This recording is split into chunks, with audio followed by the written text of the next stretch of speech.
Good afternoon, everybody, and a very, very warm welcome to the Nürburgring here for the fifth race of the 2013 European F3 Open. It's race one of round three, and we are overlooked by the Castle Nürburg here at the legendary Nürburgring facility. We're running on the full Grand Prix circuit today, and we have got a very exciting race in prospect. This is the third of 8 stops on the 2013 European F3 Open. From the Nürburgring we go to Jerez, Silverstone, Spa, Monza and Barcelona. My name is Ben Evans. I'm here to talk you through the next 16 laps or 30 minutes of action on what has been a very difficult day thus far for the competitors of the European F3 Open, because the weather has been somewhat unseasonal.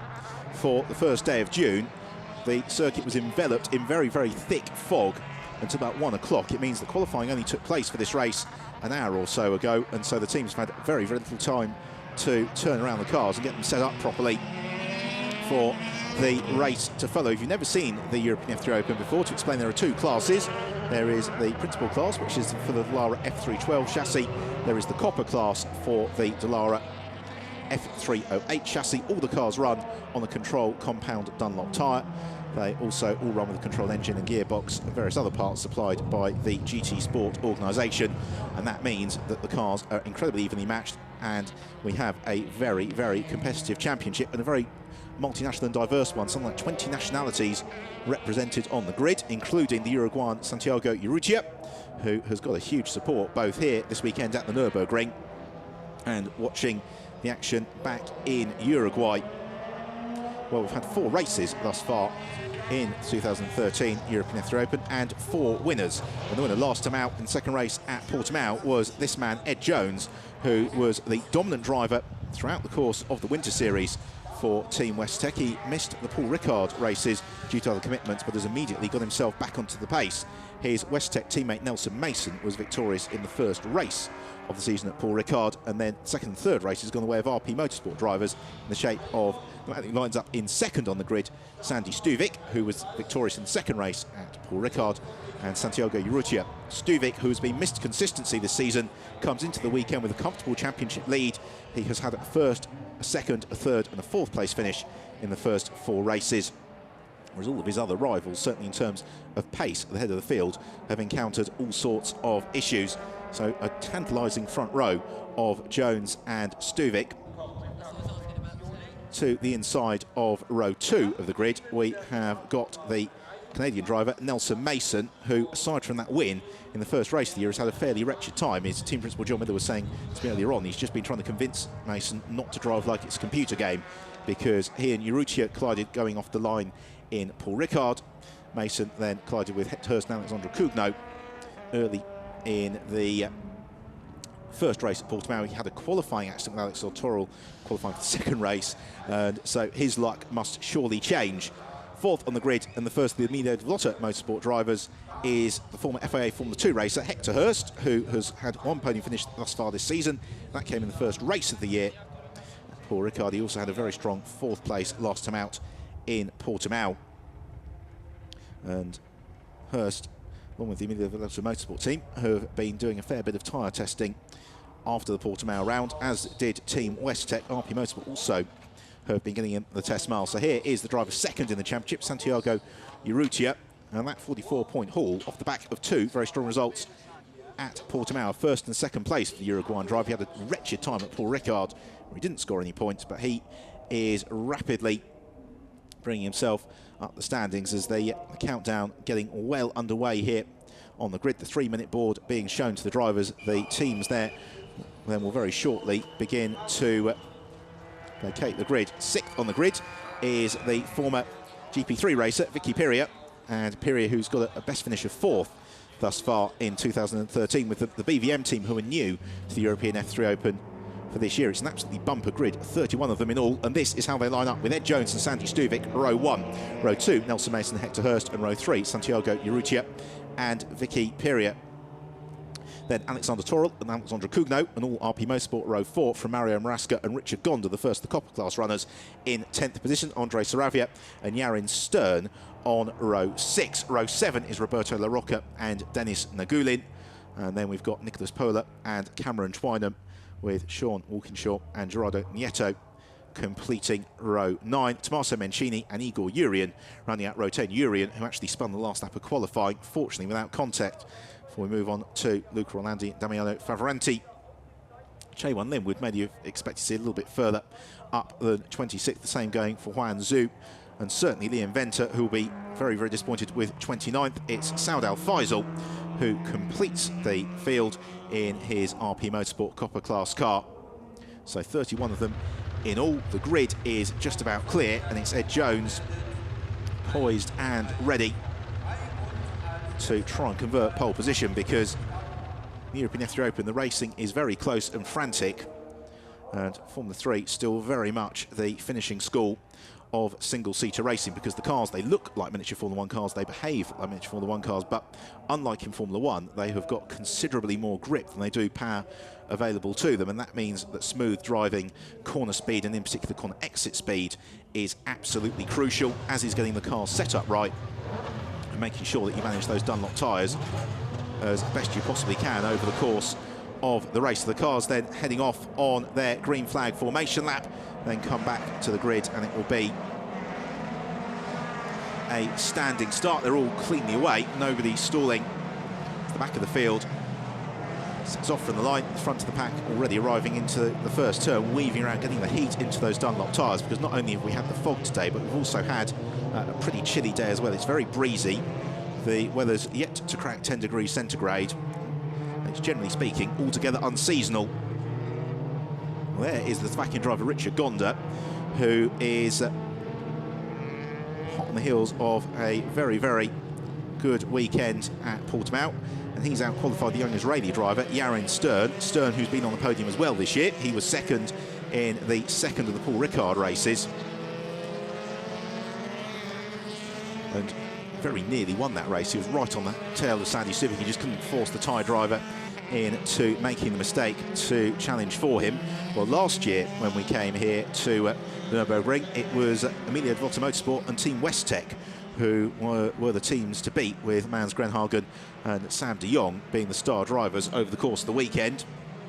Certainly Team Westtech in particular very happy with their chances, but this race is, aside from the brief qualifying period, really the first dry running that the teams have got this weekend. It's certainly the warmest dry running they've had, because yesterday's free practice was damp for the first two sessions. It was damp for the first half of the second session. They had 3 laps of dry running before one of the cars went off, brought out the red flag, and the clock had ticked to 0 by the time that the marshals here at the Nürburgring had completed the clean-up operation. So the car's just climbing through turns 8 and 9 now, very, very quick section of the track, and following on from a very steep climb out to turn 7, the bottom hairpin you can just see at the top of your screen, and the camera angle doesn't really do justice as to just how steep that climb is, and then come over the plateau and into turn 10, which is, for those feeling particularly feisty, a potential overtaking opportunity.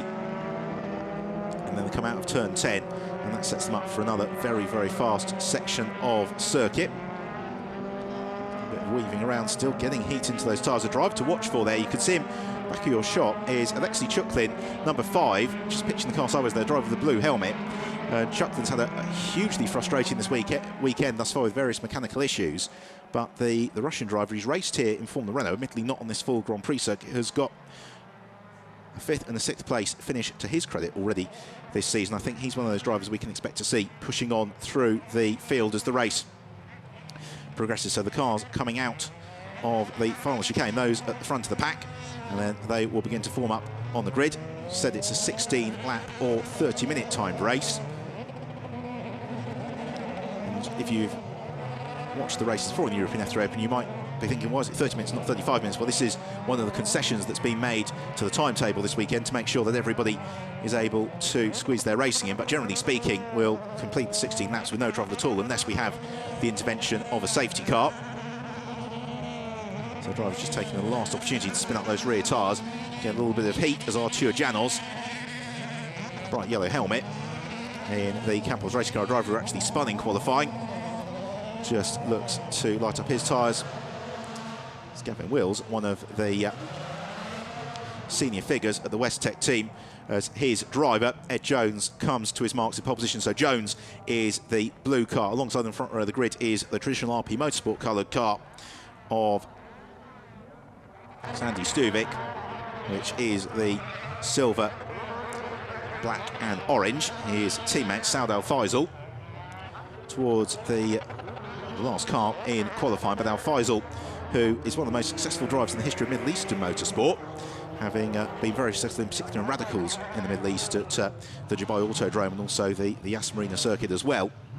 When he comes to his marks on the grid, then the countdown procedure will begin, the race to get underway. So there is Ed Jones in the Team Westtech car, eyes towards the gantry. He's going to have a little bit of a longer wait here because we have still got the last 4 or 5 cars on the grid yet to come into their positions, which they do now. They're right outside our commentary position, the front of the field. You can see Ed Jones already angling across the road. He just wants to move clear of Sandy Stuvik off the line as we get the green flag from the marshal through the field. The first race, the third round of the European F3 Open 2013 is go, and away we go. And who's got the jump from the line? It's a good getaway from Jones. It's a better one from Sandy Stuvik, and it's Stuvik who's got the inside line as they charge towards turn 1. Nelson Mason is also well away as they all fan out in the midfield. It's going to get very, very busy. A couple of them being a bit ambitious, maybe up the inside line. And Stuvik's run very wide, and it's the Westtech car that has come through in the lead. Can't tell whether that is Mason or Jones. We've got another car that's being pushed out very wide. That's one of the Emilio Villotto Motorsport runners. As through turn 3 then goes the head of the pack, and Sandy Stuvik has been shuffled down to third. Santiago Urrutia has clambered up into fourth position. It's Hector Hurst in second, so it would appear to be Ed Jones who leads the way. Hurst in second, then we've got Stuvik and Urrutia in third. You can ignore that caption, that is from the GT Open. Further back, Alexandra Cugno coming under a real pressure from Mario Marasca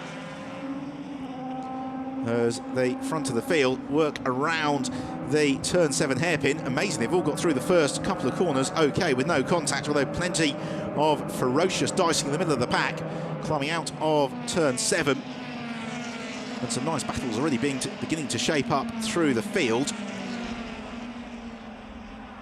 But it is Ed Jones who snatches the break, trying to make good his escape over Sandy Stuvik and Hector Hurst. And it's Hurst who's got Stuvik right on his tail. Then Urrutia who's got Nelson Mason and Alexander Toril on his tail. Somebody goes flying off wide. A couple of them go very, very wide, in fact, through turn 10. They should rejoin with no problems at all as the leaders come towards the chicane towards the end of this first lap. And Hurst under real pressure from Sandy Stuvik, who looks the outside of Hector Hurst as they jink through the chicane. Hector Hurst at the moment able to withstand that challenge, but Stuvik I think will fancy his chances at chasing down Ed Jones here if he can find his way past Hector Hurst. This is good news for Jones though, with the battling going on behind him as Jones completes the first lap of the race. We follow the midfield through the final turn, and Stuvik draws alongside Hector Hurst, and he should go through here. Nelson Mason also lining up a move on Santiago Urrutia. So Urrutia has got the inside line as Hurst still disputes second position. He runs out very, very wide, rejoins the track. That's very fair driving from Sandy Stuvik, who gives Hector Hurst racing room. Nelson Mason and Santiago Urrutia also side by side. Do we see the change for second? Yes, we do. Stuvik goes through up the inside into turn 3, demotes Hurst. Urrutia still able to withstand Mason, who's got Alexander Toril right on his tail. One of the Westtech cars that went shooting off wide. I think that was Sean Walkinshaw. Yes, it was Walkinshaw who finishes the first lap outside the top 20. We've got waved yellow flags as well through that downhill sweep. The reason for that, I know not. There's suddenly a big gap between the race leader, Ed Jones, and then the fight for second position, which is now emphatically 4 cars strong. It's Sandy Stuvik who leads it. Hector Hurst is in third position in pursuit of Stuvik. Then we've got Urrutia with Nelson Mason, Alexander Toril, and Mario Marasca in 7th. But this is just exactly how Ed Jones would have wanted these early stages to pan out with the leader, as Hurst goes for an audacious move towards the inside of Sandy Stuvik, who holds his line. But this is ferocious battling in the early stage of the race as they jink out of turn 6. Plunge downhill then. There is Richard Gonda, who leads the copper class. And more contact, and it is Dennis Nagulin who's come together with Yarin Stern. A pair of them interlocking wheels and very much out of the race. Well, last year Dennis Nagulin single-handedly did what he could for the bonus funds for the GT Sport spare parts truck, and I suspect that this year is heading much the same way, unfortunately, for Nagulin. as Urrutia has been demoted by Nelson Mason. So Mason is past Santiago Urrutia, but very, very nearly loses it coming out of the final turn. He hooks a wheel over the grass and very nearly into gravel. That gives Urrutia the run on him. It also gives Alexander Torrell the slipstream on the pair of them. Urrutia goes for an audacious move, launching to the inside line into turn one now. Will he get the car stopped in time? He does, runs a little bit wide, gets the power slide, slews back onto the road. He's got the inside line for turn two here.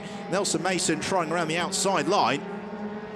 He'll have his nose in front for turn three, but it's Urrutia who's got the inside line and therefore should secure fourth from Nelson Mason. But Mason then launches back up to the inside as they accelerate out of turn four. Gavin Wills on the pit wall watching this probably with some degree of apprehension. It's bringing Mario Marasca as well into that battle. Means that in second and third, Sandy Stewart and Hector Hurst just beginning to make their escape from this little group. And Ed Jones, meanwhile, is absolutely checked out and driven off into the distance. So there is the BVM car, the white and orange machine of Mario Marasca, who raced last year in the Italian Formula 3 Championship, finished 8th in the Championship with 4 podiums to his credit, trying to use the slipstream of Alexander Torrell as they flip through turns 8 and 9. And there's Alexandra Cugno, currently in 10th position, chasing down Vicky Piria and Richard Gonda. Torrell trying to get himself latched on to the tail of Santiago Urrutia. All the while, though, Ed Jones, to lead the race, has pulled out a very, very emphatic margin, which Sandy Stuvik is trying to bring down. But you can see there it is the best part of 5 seconds. Stuvik has momentarily shaken off Hector Hurst, who I suspect is going to have to worry about the progress of Nelson Mason fairly shortly. And also Santiago Urrutia and Alexander Torrell. I think that the key question now that they've got the opening couple of laps out of the way is which of the teams has got the car best set up for the full 16-lap race duration. And given that they haven't had any dry running yesterday, it's very unlikely that any of them will have done race simulations, so some of the setups here might be just a little bit of a guess as to what will work best. So we may see some cars coming up through the field as the race wears on. Roberto La Rocca coming under pressure from Tommaso Mencini. Mencini in the bright yellow car, second in the copper class, and moves up into 12th position as La Rocca outbrakes himself. Next up on La Rocca's tail is Cameron Twynham, his WestTech teammate, who currently sits third in the copper class. Tommaso Mencini, well, he's a long way back from Richard Gonda, but he would like to put a couple of the F312s between himself and Cameron Twynham. There is Richard Gonda very briefly flashing through the shot. You can see that Mencini is 3 or 4 seconds back at the moment from Richard Gonda. Gonda in turn in 8th overall. Head down towards the bottom hairpin at turn 7. Still the waved yellow flags for the recovery of Yaron Stern and Dennis Nagulin's cars. Cameron Twynham plants his right foot, accelerates on up the hill. Third in the copper class is Twynham. Gonda taking a bit of a bite over the curbs. They're coming through turn 10, accelerates out to turn 11 on his tail. Back of that queue in 11th position, Andres Saravia.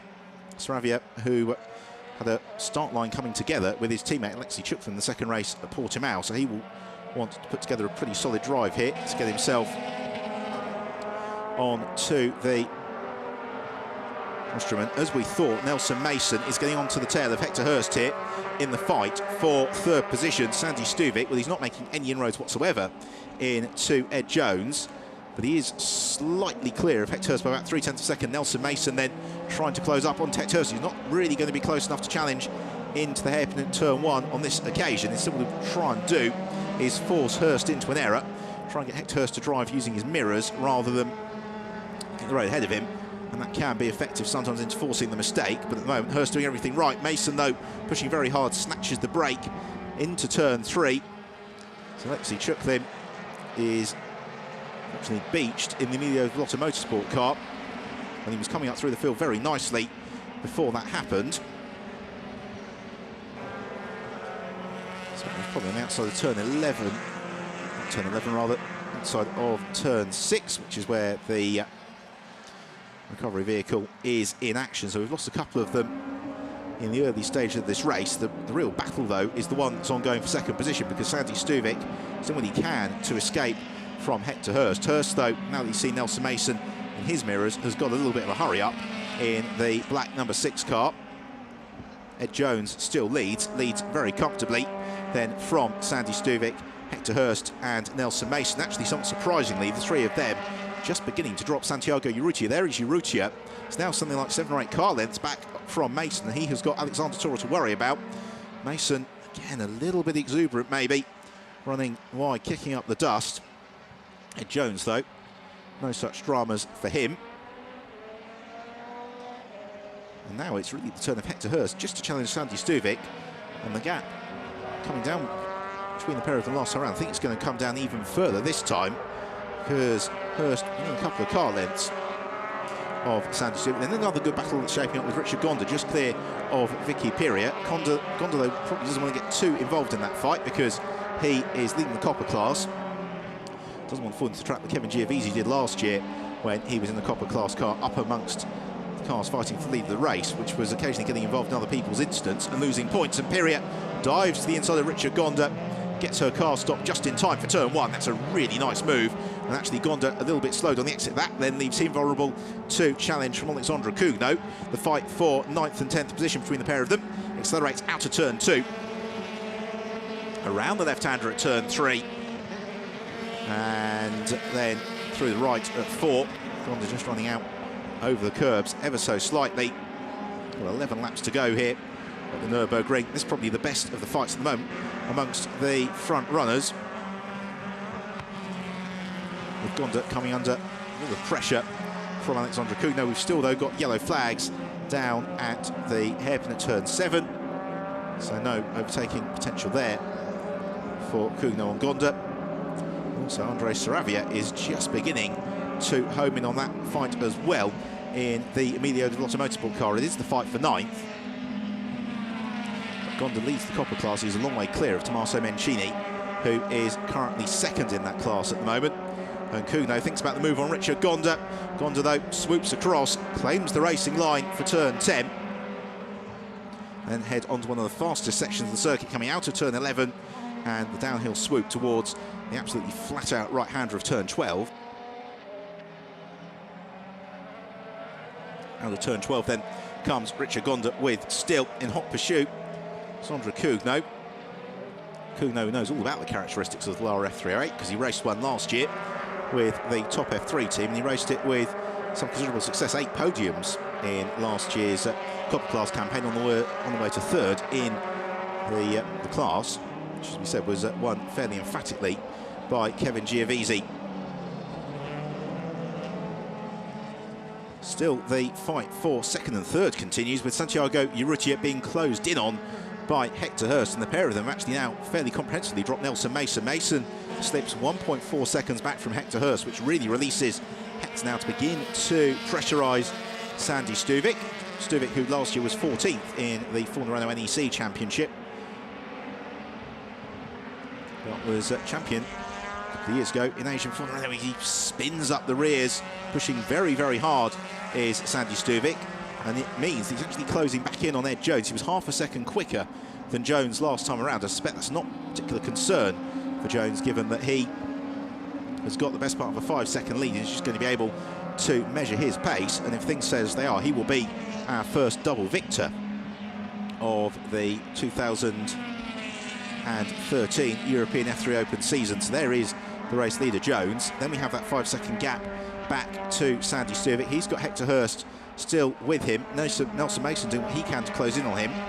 And then also Santiago Urrutia, just the back of that shot, has had the hurry up a little bit. He was slightly quicker last time around, about half a second in fact, than Nelson Mason. But this seems to be the better lap from Mason, who is maybe just bringing the gap back down to Hector Hurst once more. And we've seen this all season from Nelson Mason. He's got absolutely blinding pace. He's not had the consistency, but this is a real opportunity for him, with a good couple of laps here, to get himself onto terms with Hector Hurst and maybe begin to challenge once more to get himself up onto the rostrum for the 2nd time this season. So over the line has gone Ed Jones already. So we take a look at Jones fighting his way through the final chicane, looking very smooth there. Just a slight correction on the exit of the corner. Jones's lead extends by a single thousandth of a second last time around. So here, Sandy Stuvik pretty much identically matched in terms of pace. Look at H. Hurst, and then last time through it was Nelson Mason, who was half a second faster than both Stuvik and Hurst. That's where that gap has noticeably dropped once more. Not quite yet at half race distance, so there's nothing to be gained by pushing too hard. As long as Mason can stay in contention with this fight for second, then it can really all change later on in the race. It means that Santiago Urrutia got dropped again by this trio. He now is best part of 1.8 seconds back from that fight. He's being engaged in battle by Alexander Toril.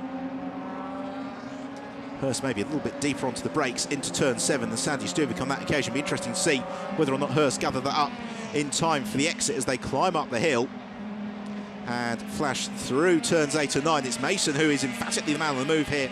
The Canadian driver, Nelson Mason, trying to get himself up onto the tail of Hector Hurst. But again, this is where the turbulent air that we mentioned a little bit earlier on really begins to start to become an issue, because there is, as in Formula 1, quite a lot of disturbed air that comes off over the rear wing of the car in front. It means it's very hard to get right underneath their gearbox and really challenge them.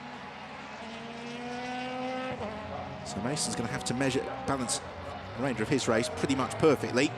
Ed Jones, race leader, no such concern. Sandy Stuvik on that lap would appear to be marginally faster than Hector Hurst, because that has maybe opened up by a car length or so. Nelson Mason is arguably a couple of car lengths closer to Hector Hurst than he was last time through as we complete half race distance. So just 8 laps remaining. And Stuvik opens up his advantage over Hurst, who was caught by a couple of tenths of a second by Nelson Mason. At the same time, no particular cause of concern for Hurst just at the moment. Then we've got further back the fight for 5th and 6th between Santiago Urrutia and Alexander Toril. And I just wonder whether or not Urrutia has gone slightly the wrong way with the setup today, because he's there at the sharp end of the field, but he's not really been in contention for a podium. And to all intents and purposes, it would seem as if Toril has maybe got the legs in his teammate, and if he can pick his way past, then he could just drive up onto the tail of the fight for second position. Swooping through turns 5 and 6 before heading off downhill. And Urrutia, looking in his mirror, then looks across through turn 7, just fractionally later on to the apex than he'd like to be, and that's potentially an opening for Alexander Toril. But then Toril, caught in the turbulent air behind Urrutia, just understeering and washing out slightly in the second half of the corner. It means they're exactly as they were once they entered it. All the while dropping back from the fight for second, and Toril is thinking about the move on Urrutia, pulls out of the slipstream into turn 10, not quite close enough to do something bold on the brakes. The pair of them have broken a long way clear of Mario Marasca in 7th position, but Toril, if he can use the slipstream here, could potentially challenge Urrutia when they arrive into the chicane. Here we go, Urrutia sees him coming, he's got the inside line. Toril then swoops the outside, and around he goes. Oh, that's a lovely move from Alexander Toril, who takes 5th position away from Santiago Urrutia. Nothing really that Urrutia could do about it. And now that Toril is through, will he be able to chase down a couple of seconds or so that he needs to on Sandy Stuvik, to Hurst and Nelson Mason in their fight for second position.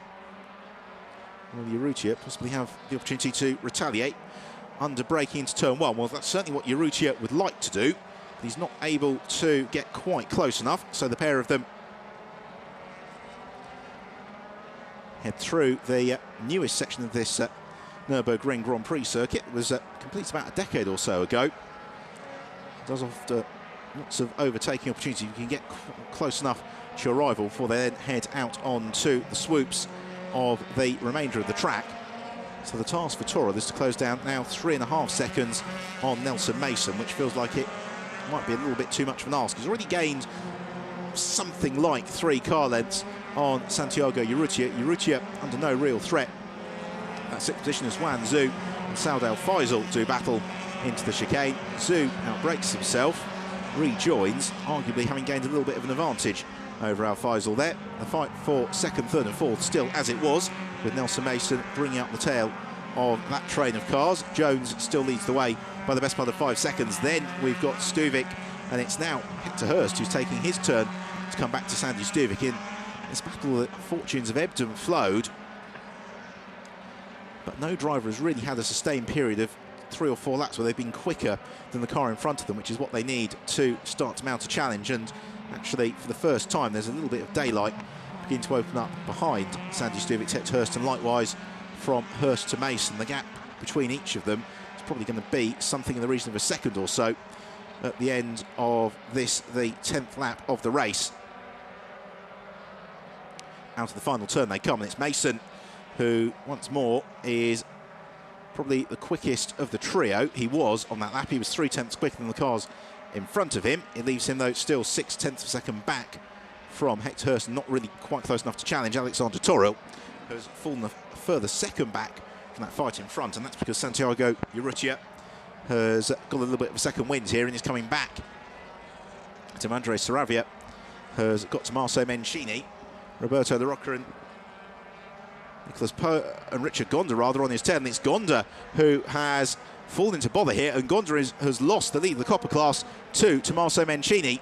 So Richard Gonda, we've not seen it on camera, but from having had a very comfortable lead in the Copper class, has now slipped back behind the bright yellow car of Tommaso Mencini, and Mencini's been able to put the car of Roberto La Rocca between himself and Richard Gonda. Again, it would maybe suggest that Gonda has gone the wrong way with setup and has been a little bit too ambitious in the early stage of the race. Gonda has now got Cameron Twynham and Nicholas Pola to worry about right on his tail, whereas Mencini is looking to get a place in the top 10. So see that Gonda was demoted by Andres Saravia around wide, and that was Mencini's opening. And following through as well was Roberto La Rocca. So they all do battle over 10th position. It's currently in the hands of Andres Saravia, and then Tommaso Mencini, with Roberto La Rocca staying with that group. Richard Gonda dropping back very quickly. He's now right into the clutches of Cameron Twynham. He's just at the very back of your shot there, and you can see that Twynham has got a good run here on Gonda in the fight for second and third in the Copper class, led then by Tommaso Mencini.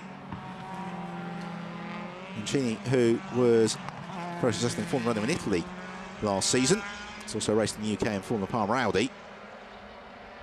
In his first season in Formula 3, and this would be his first victory in the Copper class, and he, at this stage of the race, would appear to be a little bit quicker as well than the car just clear of him, Andres Saravia, and Saravia knows it. He covers the inside line for turn 14. Accelerating then round right on his tail is Tommaso Mencini, and Mencini's got the slipstream here on Saravia, who moves across to the inside of the road, and this is going to be a battle on the brakes into turn 1. Roberto La Rocca could be the big winner here.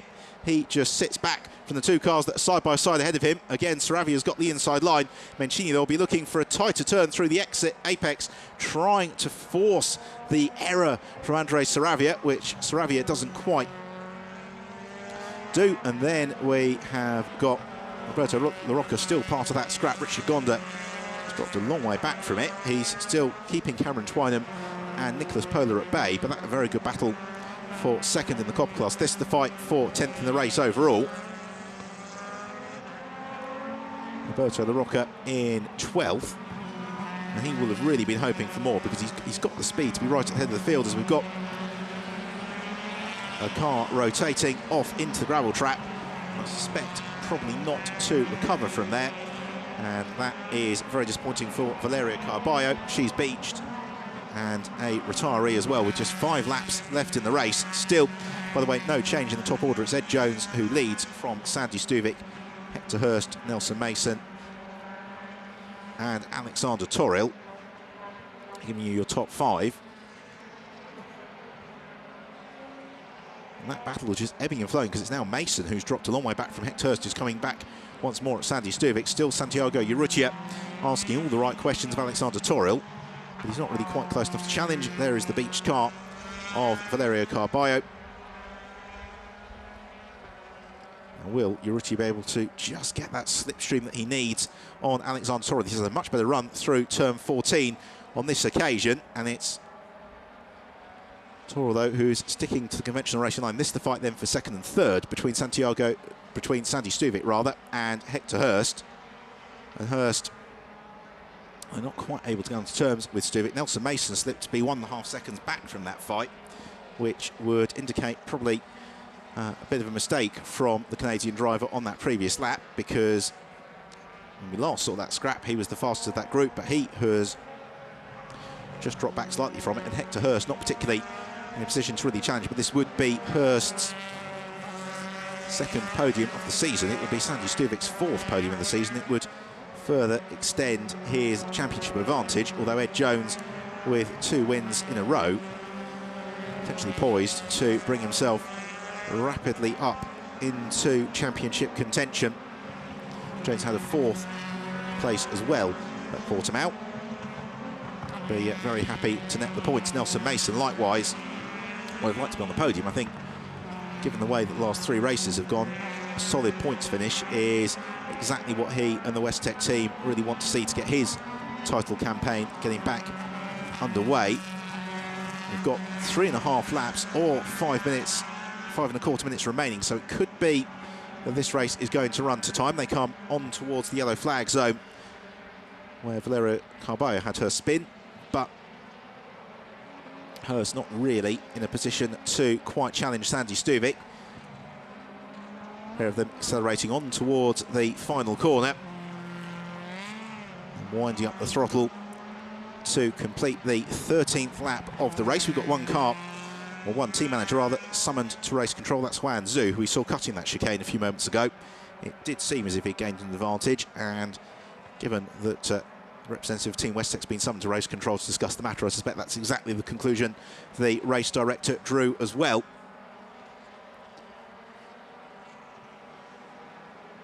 Nelson Mason again on that last lap, a little bit quicker than 2 cars in front of him, but he's just not been able to consistently string those laps together, and he now seems to be probably too far adrift of Hector Hurst. Take another look at Ed Jones picking his way through that final chicane, and this for Jones is proving to be very, very comfortable indeed. He's rapidly raced out to that 5-second advantage, and he's kept it exactly 5 seconds thereafter. This really is exactly the sort of race that Ed Jones would have wanted, because if you can't race wheel to wheel with your rivals, which is what all the drivers thoroughly enjoy doing, then you want to be in front and very much in command of the race. And that's what Jones is successfully doing at the moment.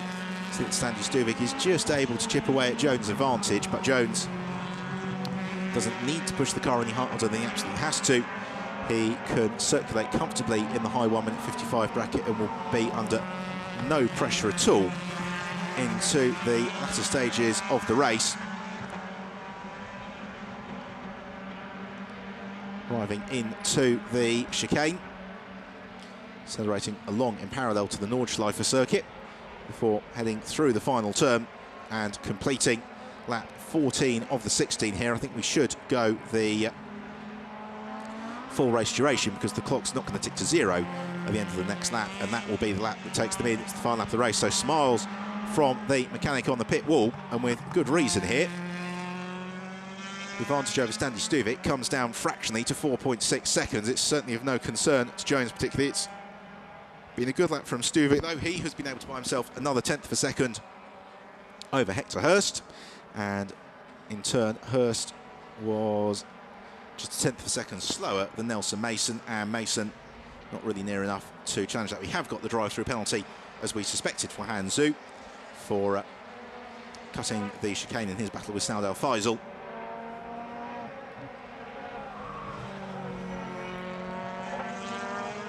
Nelson Mason, he just seems to have been in battle with that car all the way through this race, because he had that period in the opening third when he really did seem to have the pace of the cars in front, but drove quite erratically, maybe just overused his tyres. It's a little bit too exuberant. Santiago Urrutia very keen to take the challenge back to Alexander Toril, maybe get that 5th position and the points that come with it. He's down in 6th. Urrutia further losing ground to teammate Sandy Stuvik, who has just been consistency throughout the field, throughout the season. A couple of the Corvette Competizione cars getting up on one of the DAV cars, a little bit lower down the order. That's just outside the top 20. the Toril and Urrutia battle, accelerating on towards the bottom hairpin as Ed Jones about to start then the final lap of the race, and Jones has just been in absolutely perfect command after toughing it out with Sandy Stuvik through the first turn. After Stuvik made the better start, Jones was able to leap out to that early advantage when there was that frenetic battling going on earlier on. It's an advantage that he's held. It's come down ever so slightly once more to 4.2 seconds. Sandy Stuvik under no particular pressure at all from Hector Hurst and Nelson Mason. Santiago Urrutia, though, has got a run here, and Alexander Toril going into the turn one hairpin for the final time, and Toril knows that Urrutia is there, moves across to the inside line, keeps the car on the island very nicely, and Urrutia not really... Oh, he thinks about challenging into turn two. Toril, though, moves across, swipes across his bows. Urrutia not able to pick his way through. This, the fight for fifth, is in the hands of Alexander Toril. The sun finally out here at the Nürburgring, as it was forecast to be all day, and certainly with an eye towards the second race of the weekend, the weather forecast much better, but it bathed in sunlight. Ed Jones begins the long climb into the second half of the final lap of the fifth race of the 2013 European F3 Open. He is on course to become the first driver to notch up 2 victories in the 2013 season and bringing himself very emphatically into the title battle. Just 3 or so corners to go for Ed Jones. The checker flag is poised and ready and waiting as Jones climbs into the braking zone for the flip-flop chicane. Just riding the curbs, but no more than he absolutely has to. 1 corner to go for Ed Jones. Team Westech are on the pit wall ready to cheer their man home as he accelerates out of the final turn. The checker flag is out, and it's going to be a win in the 5th race of the 2013 European F3 Open for Ed Jones. 2nd place going to Sandy Stuvik for his 4th podium of the season, and Hector Hurst his 2nd trip to the rostrum with 3rd. Nelson Mason takes 4th, Alexander Toril 5th, and Santiago Urrutia completing the top 6. Delight for Team Westech here at Nürburgring. Mario Raska in 7th, Dracugno 8th, Vicky Piria in 9th. Andrei Saravia just taking 10th position, with Tommaso Mencini winning the Copper class in 11th position. And then Richard Gonda 2nd in the Copper class, and Cameron Twynham completing the Copper class podium. An emphatic win for Ed Jones. In the end, his advantage fractionally over 4 seconds, but you get the feeling that aside from that extraordinary opening burst at the very start of the race that Jones has been driving within himself, he's been perfectly in control the way that the race has been going, and therefore he will be delighted with that as he heads round, receives the applause of the marshals here at the Nürburgring, and then will take his place on the top step of the rostrum. Of course, he's going to do it all over again tomorrow, because the European F3 Open, each race has its own distinct qualifying session, which makes it very distinctive actually from other F3 and indeed single-seater championships, in that the grid isn't formed by finishing positions of the previous race. Give the drivers the practice that they need at this level in those high-pressure qualifying environments, knowing that a pole position, knowing that those good laps are crucial to set you up nicely for the race. So for Ed Jones, he's done exactly what he needed to do. Set pole position, and he converted it to an emphatic race win. For Sandy Stuvik, though, 2nd place, more very, very solid championship points, and continuing his run of 4 consecutive podiums it is now for the Thai driver. Hector Hurst then completing the rostrum as we take a look at final results. With Jones, Stuvik and Hurst the rostrum, then Nelson Mason in 4th, Alexander Toril in 5th, from Santiago Urrutia in 6th, Mario Marasca some way clear of Alexandra Cugno, who held off Vicky Piria. Andrei Saravia likewise had to super scrap Tommaso Mencini, held off Mencini, but it's Mencini who won the Copper class from Richard Gonda, and Cameron Twynham, the British driver for Westech, completing the Copper class rostrum. Elsewhere in the field, there was plenty of entertaining racing to be found. Igor Urian and the Inventor having a good scrap. Sean Walkinshaw, one of his strongest drives of the season, for 18th position as well. A couple of retirements that we saw along the way. Valerio Carballo speeding to the gravel trap. Likewise, Alexei Chukdin and Denis Nagulin and Yarin Stern having that coming together at the turn 7 hairpin. So in to Parc Ferme. Ed Jones comes to a halt, clambers out of his Team Westech car to the cheers of the mechanics. For Jones, very much job done, super performance. The Saudi Arabian-based driver. Handshake from John Miller and the mechanics as well.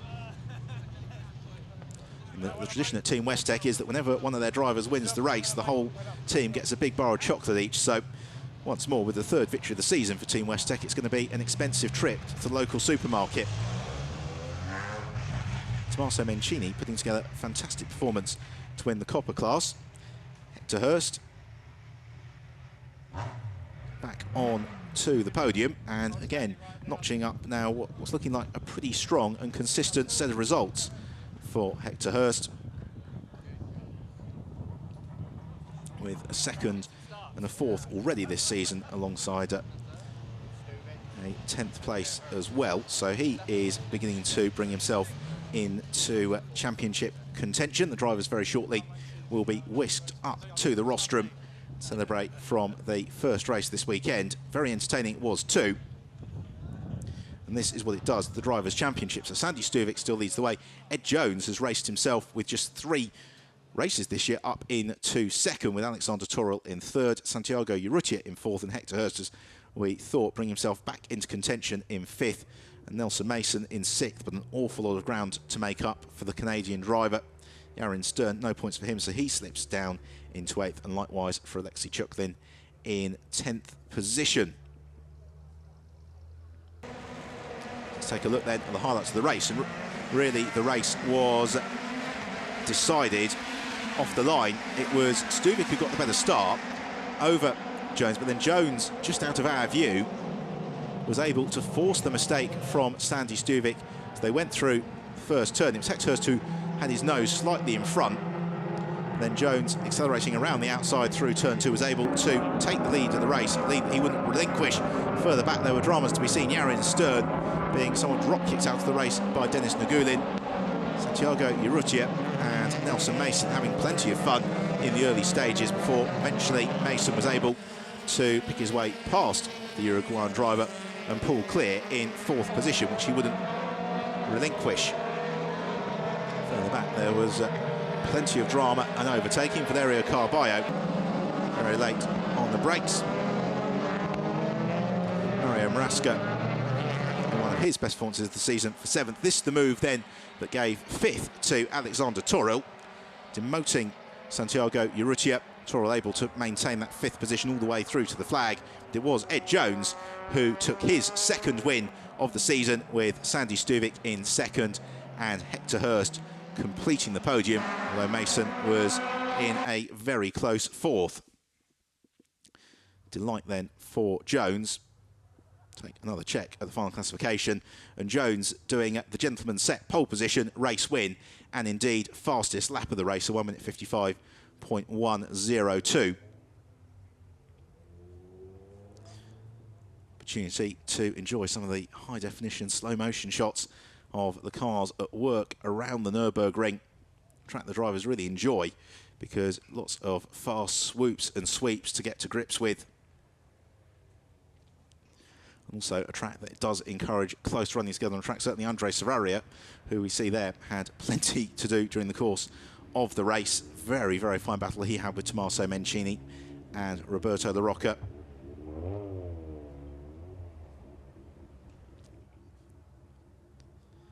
The spectators enjoying the action as well from the European F3 Open.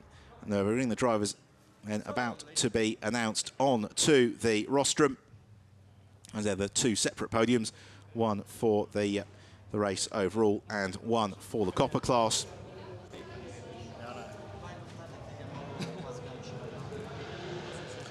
All smiles behind the podium, a legendary podium for these drivers to stand on. It's always a a really big tick in any driver's CV to have got onto the rostrum at the Nürburgring with all the history of this fantastic facility. The shadow of the Nordschleife looming over the current Grand Prix circuit. Hector Hurst onto the podium in third position. Second place for Sandy Stuvik, and then our race winner and back-to-back race winner, Ed Jones, with Westech being the winning team.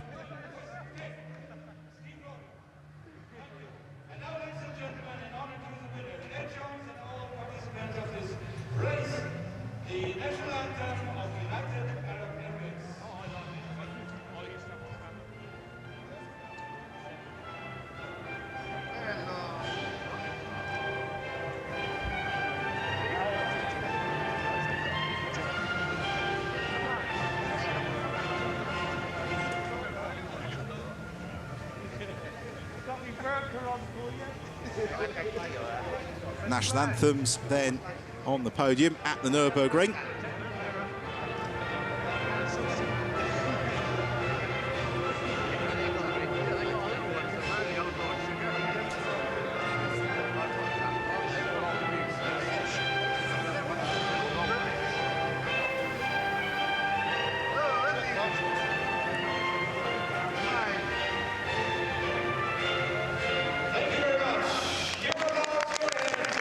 Huge round of applause from all the mechanics in the pit lane, celebrating a lively race here, the first race of the third round of the 2013 European F3 Open at the Nürburgring. The trophies being presented. Very nice trophies as well, with Ed Jones about to enjoy the spoils of victory. Hoist the trophy aloft on the rostrum here at the Nürburgring, with Team Westech also getting the winning team's trophy. So they will pose for photos, and then they will be able to make merry with the champagne on the rostrum.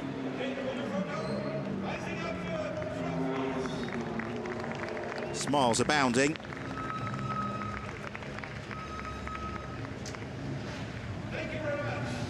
And with the race to come tomorrow, they decide not to spray the bubbly.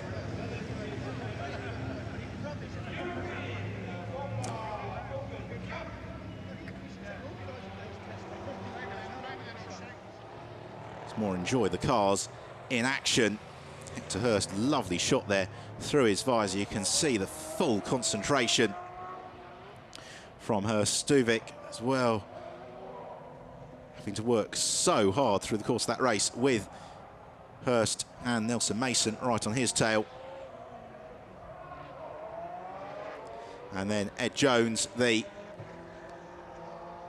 emphatic victor here. He will be looking to repeat that in the second race of the weekend.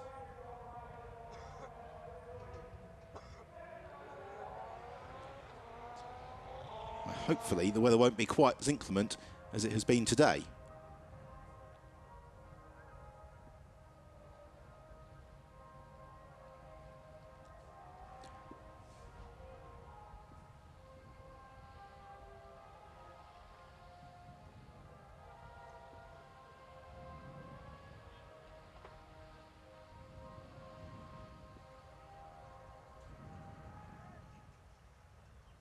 National anthems there on the Copper class podium.